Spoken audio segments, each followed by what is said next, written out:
Before the BioCompound publishes its first company research, the framework itself needs to be clear. Most biotech coverage is organized around catalysts. A clinical trial reads out. A regulatory date approaches. A company reports earnings. The market reacts, and the story changes quickly.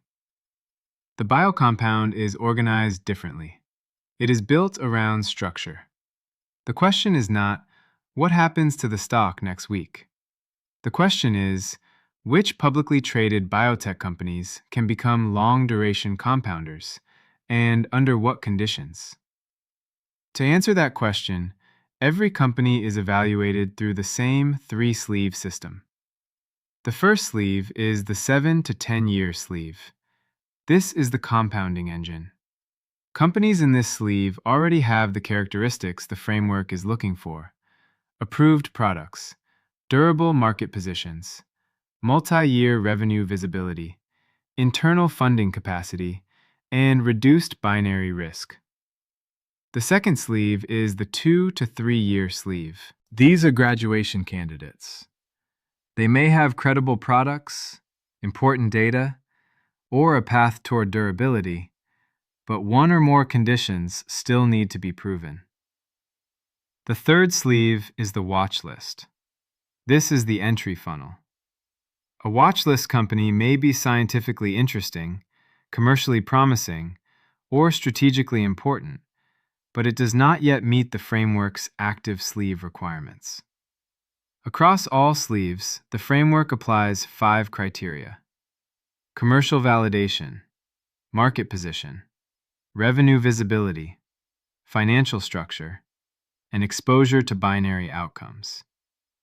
Those criteria do not eliminate risk. Nothing in biotech does. But they create a consistent way to separate companies that are primarily catalyst-driven from companies that may have long-duration compounding characteristics.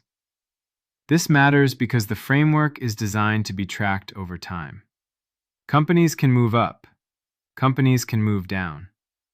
A thesis can strengthen, weaken, or fail. When that happens, the movement is documented against the same criteria that produced the original sleeve assignment. The public site will show the framework as it enters the public record. Public videos, short public posts, framework explainers, sector pieces, and the public scorecard. The paid research layers contain the full framework, written deep dives, and tier-specific research memos. The first company in the public sequence is Vertex Pharmaceuticals. Vertex matters because it represents the completed form of the framework: a commercial biotech business with durable revenue, a defensible market position, and reduced dependence on a single binary event. The VRTX public release is not a price call. It is not an alert. It is the first public example of how the BioCompound applies the framework to a real company. The full framework and public scorecard are available at www.thebiocompound.com. This is research commentary, not investment advice. Always do your own research and consult a qualified financial advisor before making any investment decision.